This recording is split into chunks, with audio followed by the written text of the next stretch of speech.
We are done carrying the financial burden to nations that are unwilling to fund their own progress. The days of blank checks are over.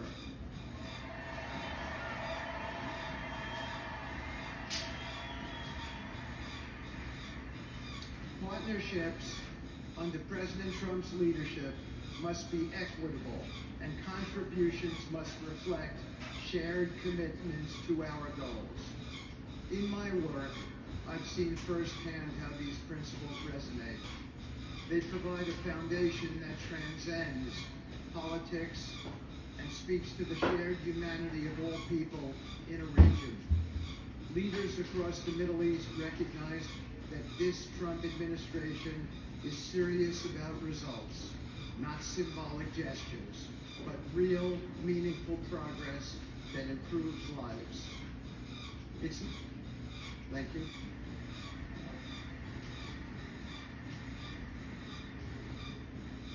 It's not always easy. There are moments of deep challenge and frustration. Decades of mistrust cannot be undone overnight. Yet I take comfort in knowing that I am not in this alone. President Trump's clarity of vision ensures that I never have to question what success looks like.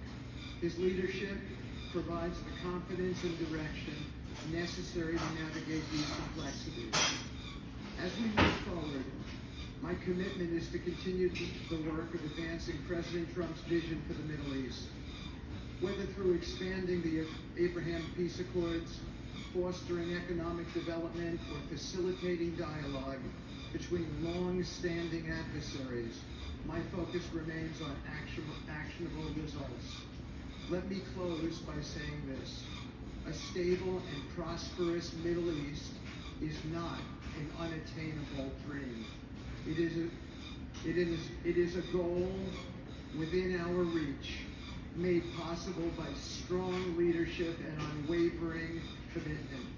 Under President Trump's guidance, we are proving that the impossible can become reality. Thank you, but I have one more thing to say. We have some special people for me to introduce you to tonight. President Trump has been talking to them as well. They are the families of hostages from Israel who have been in Gaza for the last year and a half. There are many of them here today. Several of the families have lost children and loved ones, and they're here because they're part of an effort to retrieve their bodies so they can be buried in a proper way. Several have children who are still in captivity. There is an American family here whose loved one is scheduled to come out in 14 days. And they're going to be meeting the president tonight. So let's give them all some love and a big hand. Come on up.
get to introduce my dear friend and the President of the United States, Donald J. Trump.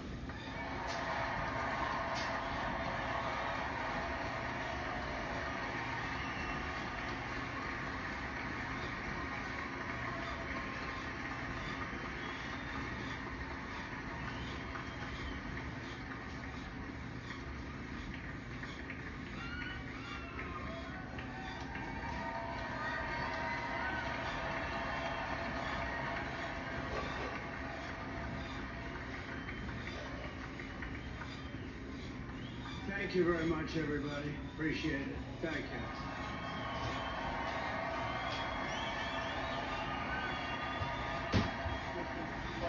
So now the work begins. We won, but now the work begins. We have to bring them home.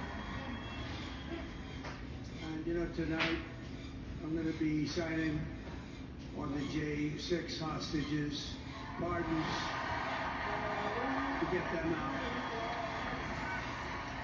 And as soon as I leave, I'm going to the Oval Office and we'll be signing pardons for a lot of people, And thank you to Steve Witkoff. He's a great guy. He's a friend of mine. He's been a very successful man. He's a great negotiator. He's a wonderful guy. People love him. And he's got a tremendous power of persuasion. And that's what we need. We don't need stiffs. We don't need stiffs. We got a lot of stiffs. You just had a whole load of them.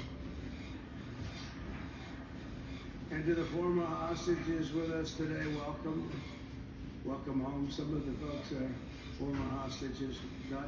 Not a good situation. The 3 young ladies that came home yesterday, you saw that. More coming home every day now. They're coming home. But they were hurt. They were hurt. One had her head blown off, fingers of her hand, and her hand indeed was blown off. She was trying to defend herself from a bullet being fired. Do you believe this? A bullet knocked off her hand. You look at it, it's a disgrace. We never stop praying for you, and we're so glad that you're reunited with your friends and families, and God bless you all. And some of them are just saying, no, my son is gone. But please just bring home his body, right, Steve? Any of you have told me that your son is gone, but bring home his body. It should have never happened. 3 years, ridiculous. Should have never happened. Wouldn't have happened. I also want to express my tremendous gratitude to the hundreds of thousands of proud American patriots who came from all across the country to join us in this celebration. It's a celebration of a big win.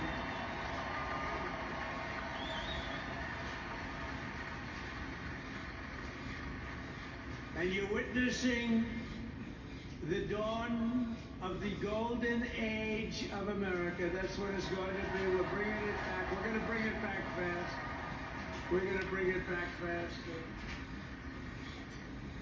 Let us also thank the incredible service members, National Guardsmen, Police, Secret Service, and law enforcement personnel who are keeping us all safe, even though they are great people. New York's finest. I grew up with New York's finest, and we got to give them their authority back. You won't have any crime. There'll be no crime. You give them little authority back.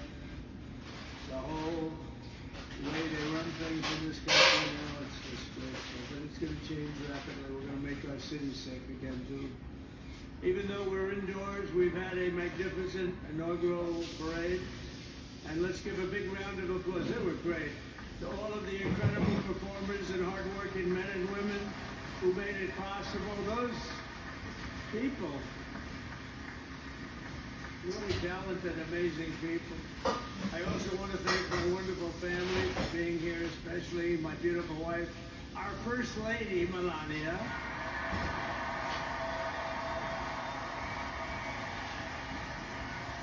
Woo-hoo.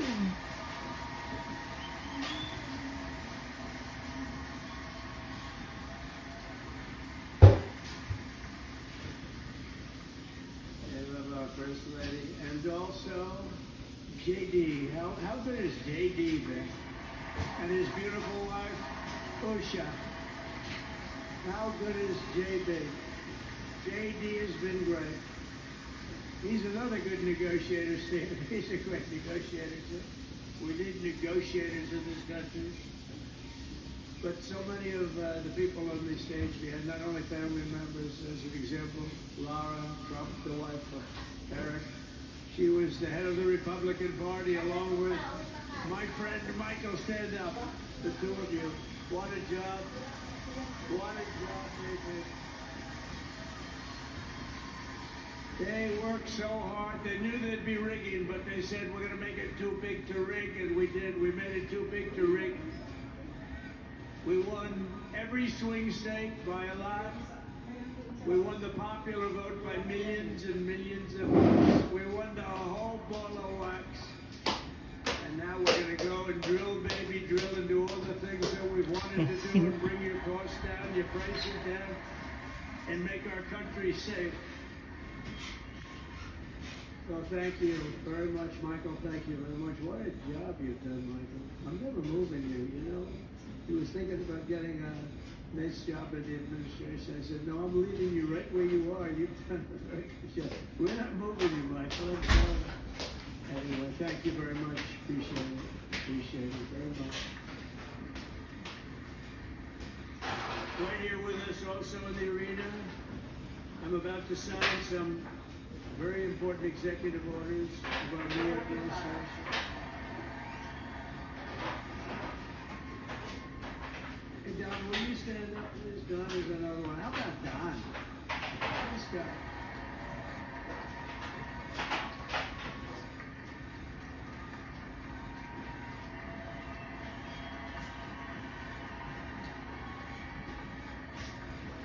He's a popular one. He goes out and speaks. He gets that big crowd. He's a little on the rough side sometimes. That's what you want. He's done a fantastic job, and he loves our country. Thanks, done a great job. He's done a great job. And Ivanka.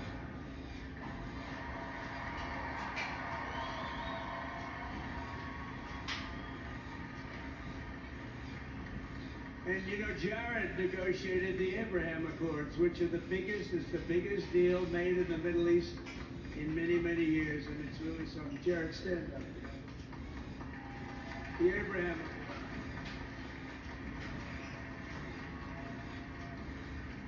And Tiffany's going to have a little baby. And Mark.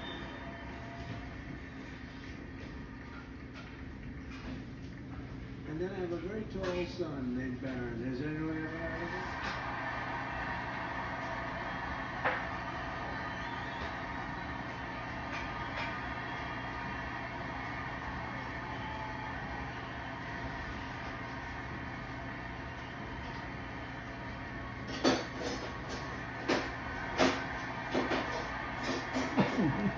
Very popular, Baron.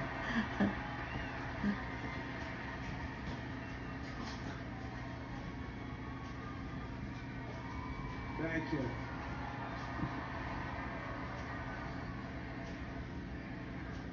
He knew the youth vote. You know, we won the youth vote by 36 points. And he was saying, Dad, you got to go out and do this one or that one. And we did a lot of them. And he respects them all. He understood them very well. And he said, Dad, you got to go out, do Joe Rogan, do all these guys. And we did. We did. And Joe Rogan was great. They were all great, right? They were all good. He understood the market. Another famous one. How about Kai? Stand up, Kai.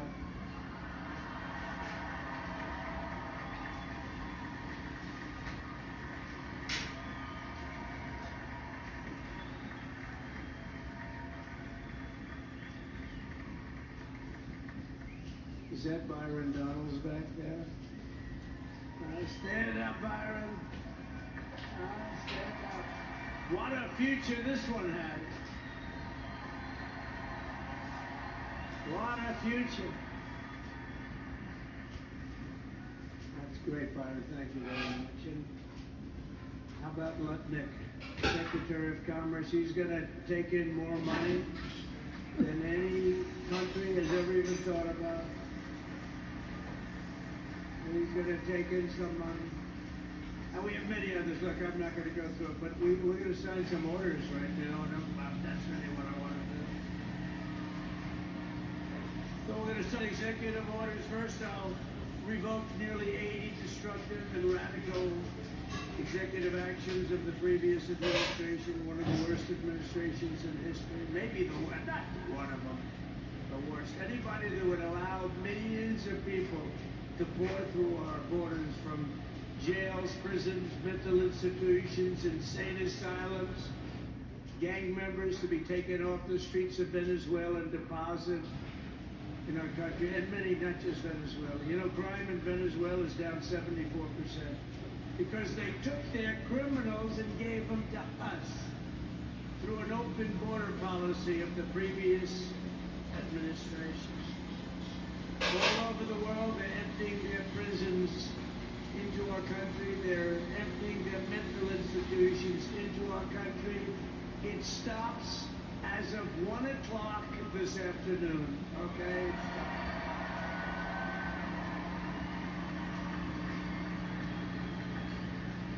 So I'm revoking nearly 80 destructive, radical executive actions of the previous administration. They'll all be null and void within about, 5 minutes? Is that them over there? 5 minutes?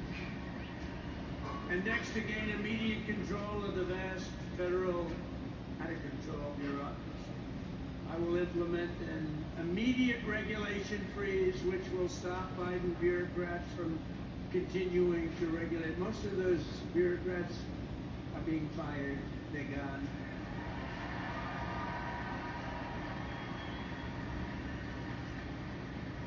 Should be all of them, but some sneak through. We'll have to live with a couple, I guess. I'll also issue a temporary hiring freeze to ensure that we're only hiring competent people who are faithful to the American public. And we will pause the hiring of any new IRS agents. We will also require that federal workers must return to the office in person. And we're going to take the 88,000 people that they hired to go after you with guns. By the way, they're allowed to use guns and harass you like they were so many other people. Remember this? Okay, remember? Do you remember a little statement about tips? Does anybody remember that little statement? I think we won Nevada because of that statement. But they went out and harassed you over the tips. In other words, we are restoring control of our government to the people. We're going to take those 88,000. Let's see if they'd like to work on the border, because that's what we want them really.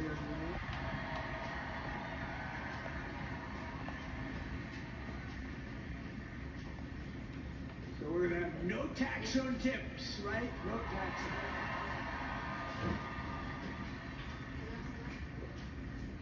tips. We may have, like the Speaker of the House, he's done such a good job. Is Mike here? He's around here someplace. I saw him just a little while ago. Hello, fellas. Look at you guys. Yeah, I know. He's doing great. They're all doing good. The Republican Party has never been unified like it is right now. They want to save our country. And we're more than save it. We're going to make it greater than it's ever been before by a lot.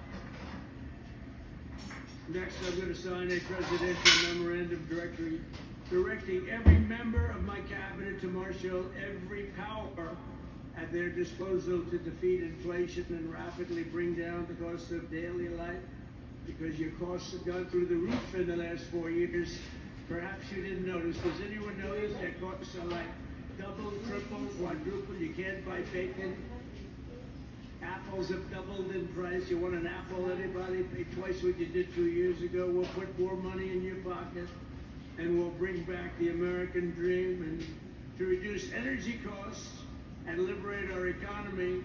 So we have more oil and gas than any country in the world, and we're going to use it. We're not going to do the wind thing. Big ugly windmills, they ruin your neighborhood, they ruin you. If you have a house that's near a windmill, guess what? Your house is worth less than half. And did you see up in New England with the whales? You see what's happening? So they had 2 whales killed in about 14 years. Last year and the year before, total, they had 28.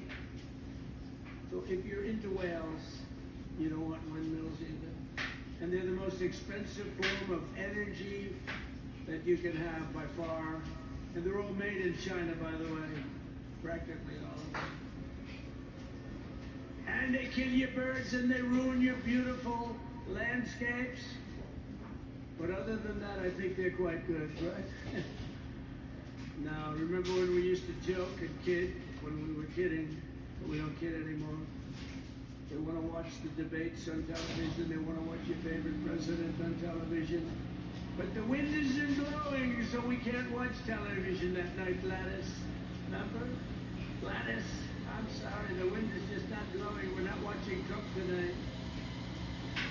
But I'm immediately withdrawing from the unfair one-sided Paris Climate Accord ripoff.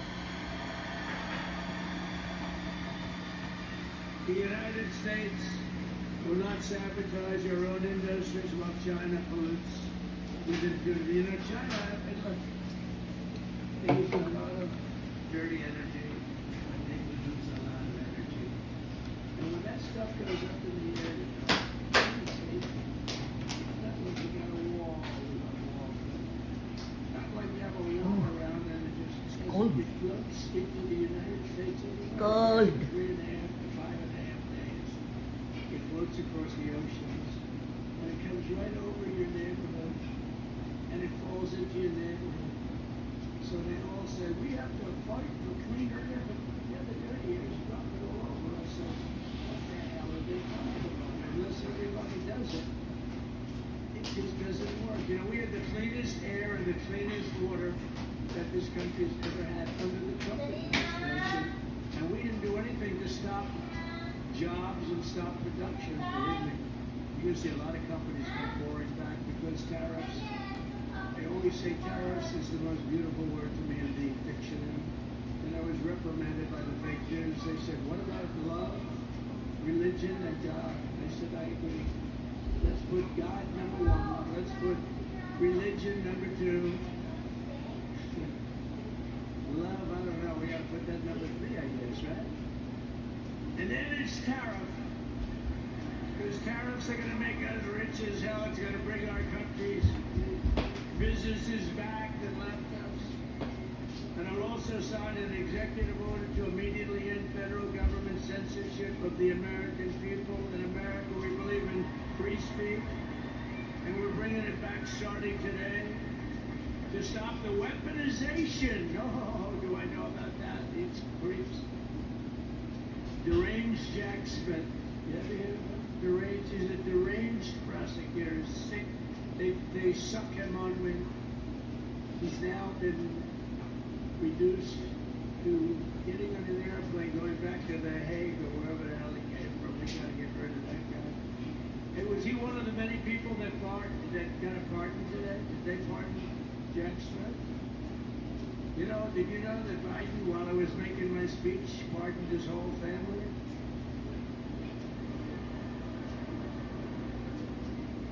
The brother, the whole deal was pardoned. Can you imagine that? While I was making my speech. Did everybody hear my speech? Did you like my speech? Thank